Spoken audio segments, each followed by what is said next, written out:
The Israeli Minister of Jerusalem Affairs predicts the imminent collapse of the Palestinian Authority. Pakistan hangs the former police bodyguard who shot dead Punjab's governor over his opposition to blasphemy laws. And after 6 nominations, Leonardo DiCaprio finally wins his first Oscar for Best Actor in The Revenant.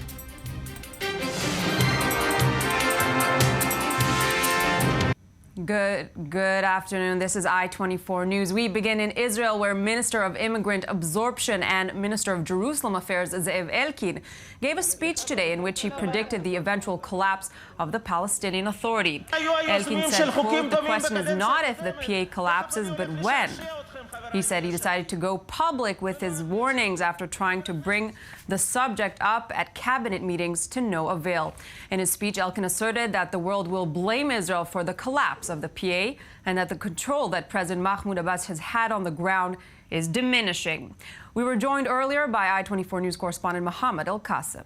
We saw just last week the Israeli Finance Minister Kahlon met with Palestinian Finance and Planning Minister Shukri, who basically pleaded with the Israeli government to release some of the back tax money belonging to the PA, which in return Kahlon allowed and permitted the transfer of more than $500 million to the PA. Minister Ze'ev said that the alternative, and that's surprising to me, that the alternative to the PA and Mahmoud Abbas would be Marwan Barghouti, who is serving at least 5 lifetime sentences in Israeli prisons. Now, Barghouti did announce, or at least show his interest through his wife, that he will be running for presidency if an election for Palestinian Authority presidency come about.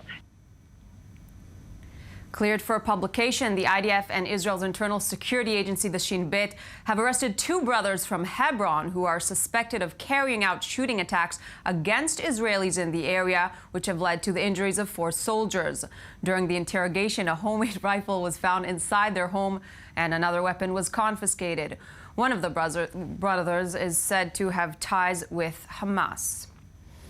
A joint statement by Israel and Turkey on normalizing relations is expected to be made in the coming days, according to Turkish Foreign Minister Mevlut Çavuşoğlu, as reported in Turkey's Hürriyet daily newspaper.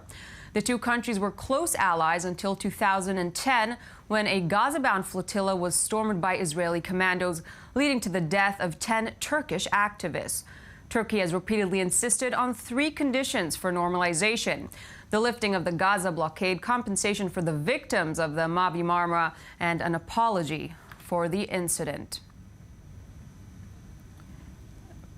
After being stranded at the Macedonia-Greek border for days, angry migrants frustrated at long delays in entering Macedonia broke a gate on the Greek-Macedonian border and were faced with tear gas and stun grenades fired by Macedonian police. There were no reports of arrests or injuries. Meanwhile, French authorities have begun destroying structures at the Calais camp, where thousands of migrants are temporarily based, after a court ruled that the shanties should and could be destroyed. The uprooted migrants are being moved to a nearby camp.